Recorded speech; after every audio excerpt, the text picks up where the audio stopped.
오늘의 평안 노트는 누가복음 10장 1절에서 3절까지 내용입니다. 그 후에 주께서 따로 70인을 세우사 친히 가시려는 각 동네와 각 지역으로 둘씩 앞서 보내시며 이르시되 추수할 것은 많되 일꾼이 적으니 그러므로 추수하는 주인에게 청하여 추수할 일꾼들을 보내주소서 하라. 갈지어다 내가 너희를 보냄이 어린 양을 이리 가운데로 보냄과 같도다. 예수님께서 제자들을 세상으로 보내실 때 하신 이 말씀은 단순한 전도의 명령이 아니라 세상 속으로 들어가는 신앙인의 태도를 알려주는 말씀입니다. 우리는 지금 그 말씀 앞에서 다시 서 있습니다. 왜냐하면 오늘날 우리도 이리 가운데의 어린 양처럼 치열한 세상 속을 살아가기 때문입니다.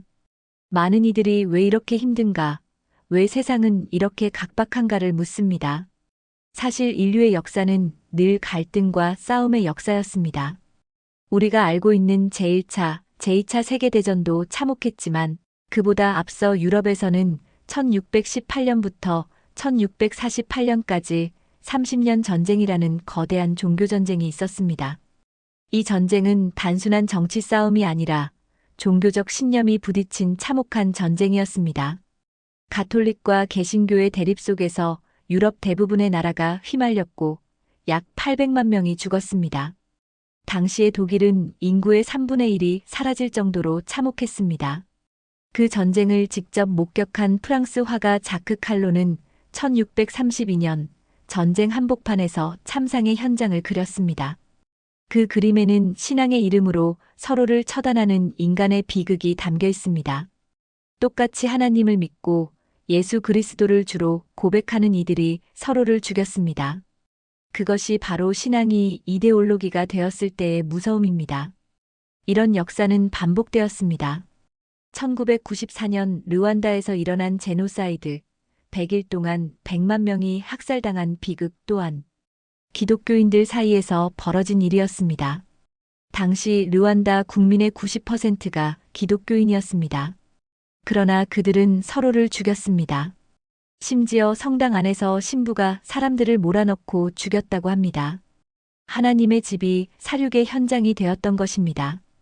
교황청은 오랫동안 침묵하다가 23년이 지난 뒤에야 공식적으로 사죄했습니다. 이 모든 사건들이 말해주는 것은 분명합니다.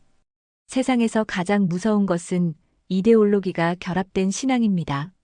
신앙은 본래 사람을 살리는 생명의 복음이지만 거기에 인간의 이념이 섞이면 불처럼 타올라 사람을 죽이는 힘으로 변합니다. 복음이 이데올로기가 되면 하나님의 마음을 보지 못하고 진리를 외면하게 됩니다. 결국 하나님의 이름으로 사람을 미워하고 정죄하는 괴물이 되어버리는 것입니다. 오늘 우리의 사회도 다르지 않습니다. 종교 안에도 정치 안에도 사회 전반에도 이데올로기가 신앙을 집어삼키고 있습니다. 서로 다른 생각을 사탄 취급하고 나와 다르면 증오합니다. 하나님은 사랑의 하나님이시건만 그 이름으로 미움을 전파하는 이들이 얼마나 많은지 모릅니다. 지난해 신라 호텔에서 열린 국가조찬 기도회에서도 많은 지도자들이 모여 나라와 대통령을 위해 기도했습니다. 그러나 그 다음 날 그 자리에서 대표 기도를 하던 사람이 군의 최고 책임자로서 계엄령을 발표하며 명령에 따르지 않으면 처단하겠다고 말했습니다.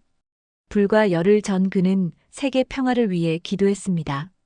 신앙의 이름으로 평화를 외쳤던 입이 얼마 지나지 않아 폭력을 명령하는 입이 된 것입니다. 이것이 오늘의 한국 기독교가 보여주는 현실입니다. 이제 우리는 물어야 합니다. 우리에게 신앙이란 무엇입니까? 단순한 철학입니까? 아니면 기복적인 무속 신앙입니까? 기도에서 돈을 얻으면 감사하고 얻지 못하면 불평하는 신앙입니까? 아니면 예수님이 가르치신 십자가의 신앙입니까? 예수님은 제자들에게 이렇게 말씀하셨습니다. 추수할 것은 많되 일꾼이 적으니 그리고 내가 너희를 어린 양을 이리 가운데로 보냄과 같도다. 주님은 우리를 세상 속으로 보내시지만 싸워서 이기라고 하지 않으십니다. 주님이 원하시는 것은 싸움이 아니라 추수, 즉 열매 맺는 삶입니다. 열매는 싸움에서 나오는 것이 아닙니다. 요한복음 12장 24절에 이렇게 말씀하셨습니다. 하나의 밀알이 땅에 떨어져 죽지 아니하면 그대로 있고 죽으면 많은 열매를 맺느니라. 열매를 맺는 길은 오직 하나, 죽는 것입니다. 자신을 낮추고 공감하고 용서하고 사랑하며 희생하는 것. 그것이 생명의 길입니다. 오늘날 세상의 이리들은 단지 사람의 모습이 아닙니다. 물질 만능주의, 이념 갈등, 세대와 젠더의 대립, 지역의 차별, 모든 분열이 바로 이리의 모습입니다. 그 가운데서 우리는 싸우러 가는 것이 아니라 사랑으로 추수하러 가야 합니다. 싸워서 이기는 것이 아니라 죽어 열매를 맺어야 합니다. 이 신앙을 목사님은 생선사진 신앙이라고 부릅니다. 생명은 사망을 이기고 선은 악을 이기며 사랑은 미움을 이기고 진실은 거짓을 이긴다는 믿음입니다. 예수님은 사망으로 죽임당하셨지만 부활하셨습니다. 악과 거짓이 승리한 듯 보였지만 결국 진리와 사랑이 이겼습니다. 이것이 부활신앙의 본질입니다. 우리는 그 예수를 따르는 사람들입니다. 목사님은 내가 죽고 난 후에도 사람들이 나를 생선사진 목사라 불러주면 좋겠다고 말했습니다. 왜냐하면 그것이 진짜 신앙의 표지이기 때문입니다. 교회를 세우고 사람을 모으는 것이 아니라 선으로 악을 이기고 사랑으로 미움을 녹이는 신앙이 진짜 복음이기 때문입니다. 실제로 교회가 세상의 기준을 따를 때 하나님은 기뻐하지 않으십니다. 높은 뜻 교회는 세습을 거부하고 권력의 세습 대신 섬김의 공동체를 택했습니다. 65세 정년제와 담임 제한을 두어 목사나 장로가 교회의 주인이 되지 않도록 했습니다. 재정을 쌓지 않고 남는 헌금은 선교와 구제에 사용했습니다. 고아와 과부, 나그네, 탈북자, 가난한 이들을 위해 힘썼습니다. 그 결과 세상은 교회를 종북이라 부르며 공격했습니다. 그러나 그들은 단지 말씀대로 살고자 했을 뿐입니다. 이 길은 언제나 외롭고 때로는 쫓겨나는 길이었습니다. 하지만 그것이 바로 십자가의 길입니다. 생명이 사망을 이기고 진실이 거짓을 이기는 믿음이 있었기에 포기하지 않았습니다. 어느 청년은 대기업에서 일하다가 회사의 부정을 덮으라는 명령을 거부하고 사표를 냈습니다.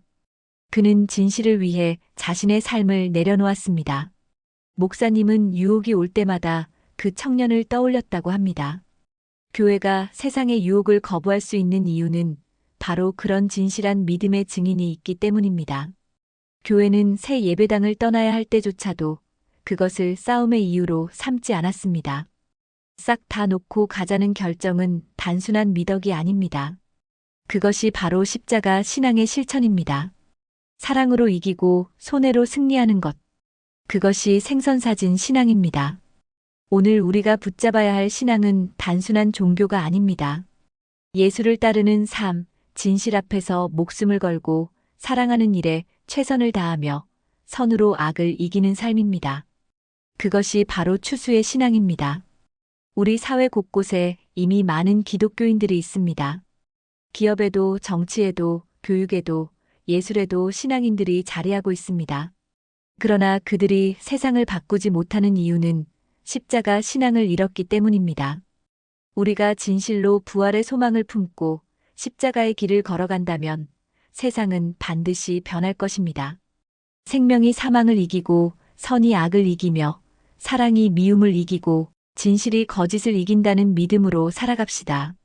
그것이 예수를 따르는 제자의 길이며 우리가 세상 가운데 보냄받은 이유입니다.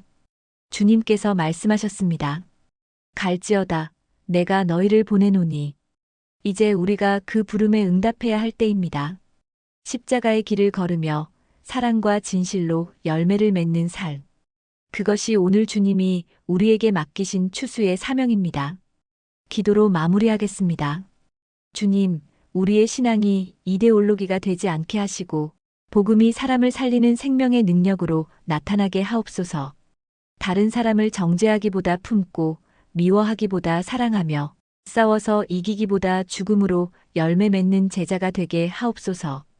오늘도 편안한 하루 되시고 되셨길 바랍니다. 구독과 좋아요는 저에게 은은한 위로가 됩니다.